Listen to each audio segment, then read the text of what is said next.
Hi, boys and girls. It's Mrs. Burnett. Happy St. Patrick's Day, and more importantly, happy birthday, Vincenzo. I'm so sad we didn't get to be together to celebrate your birthday today, Vincenzo. But boys and girls, please remember what I've told you over and over and over again. 365 times in the Bible, what does it say? That's right. Do not be afraid. So there's nothing to be afraid of. We've got lots of fun coming your way from my makeshift guest room that I've transformed into a little classroom for you and me and for my two boys as well. So what I'm going to do this week is just come on and read a little bit of our book that we've been reading for you to enjoy. Okay? This is The One and Only Ivan by Catherine Applegate. So we've already gotten started and we found out a little bit about Ivan. Now we're going to find out a little bit more about his friend Bob, the stray dog that he just met. Once I asked Bob why he didn't want a home. Humans, I noticed, seem to be irrationally fond of dogs, and I could see why a puppy would be easier to cuddle with than, say, a gorilla. Everywhere is my home, Bob answered.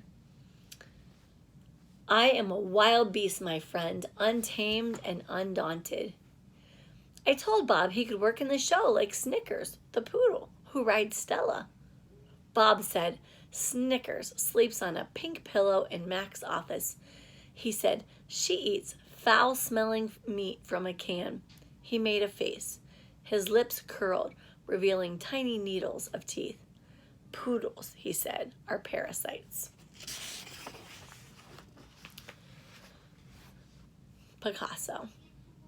Mac gives me a fresh crayon, a yellow one, and 10 pieces of paper. Time to earn your keep, Picasso, he mutters. I wonder who this Picasso is. Does he have a tire swing like me? Does he ever eat his crayons? I know I have lost my magic, so I try my very best. I clutch the crayon and think. I scan my domain. What is yellow? A banana. I draw a banana. The paper tears, but only a little. I lean back and Mac picks up the drawing. Another day, another scribble, he says. 1 down, 9 to go. What else is yellow? I say, scanning my domain. I draw another banana, and then I draw 8 more. 3 visitors. 3 visitors are here. A woman, a boy, and a girl.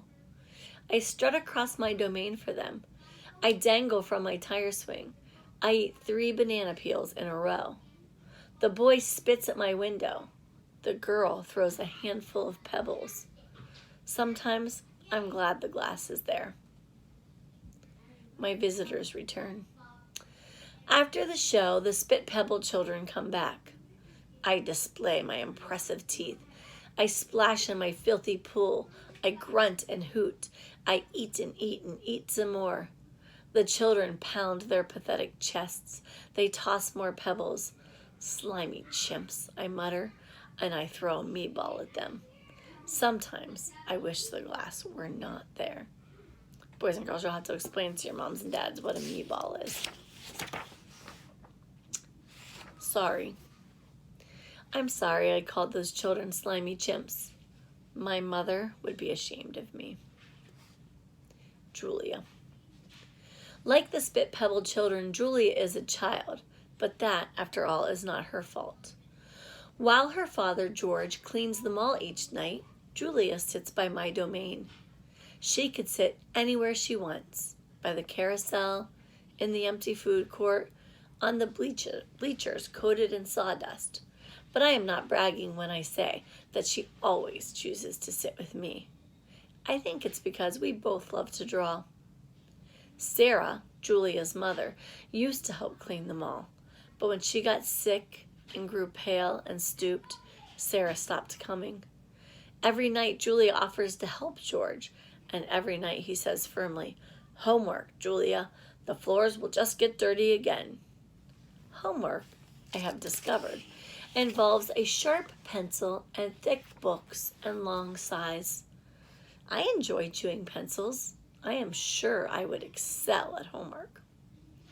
Sometimes Julia dozes off, and sometimes she reads her books, but mostly she draws pictures and talks about her day. I don't know why people talk to me, but they often do. Perhaps it's because they think I can understand them, or perhaps it's because I can't talk back.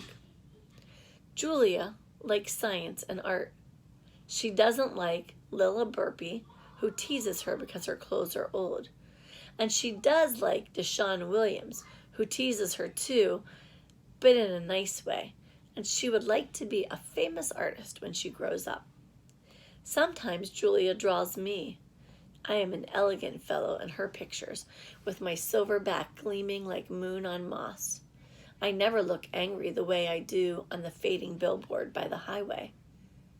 I always look a bit sad, though. Drawing Bob. I love Julia's pictures of Bob. She draws him flying across the page, a blur of feet and fur. She draws him motionless, peeking out from behind a trash can or the soft hill of my belly. Sometimes in her drawings, Julia gives Bob wings or a lion's mane. Once she gave him a tortoise shell. But the best thing she ever gave him wasn't a drawing. Julia gave Bob his name. For a long time, no one knew what to call Bob. Now and then a mall worker would try to approach him with a tidbit. "Here, doggy," they'd call, holding out a French fry. "Come on, Pooch," they'd say. "How about a little piece of sandwich?" But he would always vanish into the shadows before anyone could get too close. One afternoon, Julia decided to draw the little dog curled up in the corner of my domain. First, she watched him for a long time, chewing on her thumbnail. I could tell she was looking at him the way an artist looks at the world when she's trying to understand it. Finally, she grabbed her pencil and set to work. When she was finished, she held up the page. There he was, the tiny, big-eared dog. He was smart and cunning, but his gaze was wistful. Under the picture were 3 bold, confident marks circled in black. I was pretty certain it was a word, even though I couldn't read it. Julia's father peered over her shoulder. "That's him exactly," he said, nodding. He pointed to the circle marks. "I didn't realize his name was Bob," he said. "Me either," said Julia. She smiled. "I had to draw him first." Bob and Julia. Bob will not let humans touch him. He says their scent upsets his digestion. But every now and then, I see him sitting at Julia's feet. Her fingers move gently, just behind his right ear. Mac. Usually Mac leaves after the last show, but tonight he's in his office working late. When he's done, he stops by my domain and stares at me for a long time while he drinks from a brown bottle. George joins him, broom in hand, and Mac says the things he always says. "How about that game last night?"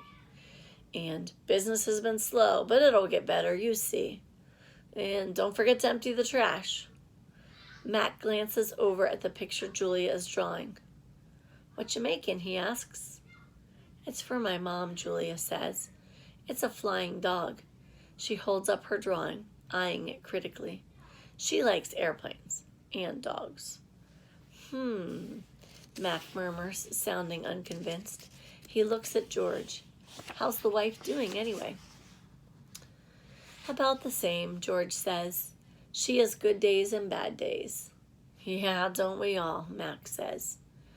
Mac starts to leave, then pauses. He reaches into his pocket, pulls out a crumpled green bill, and presses it into George's hand. "Here," Mac says with a shrug. "Buy the kid some more crayons." Mac is already out the door before George can yell, "Thanks." And we'll stop there for tonight, but don't worry. We'll come back tomorrow and read some more just for fun. We'll have some fun this week to enjoy this time off that we have together, but still have a little connection between you and me, because I miss you. And I will see you tomorrow. And one more happy birthday, Vincenzo. Take care.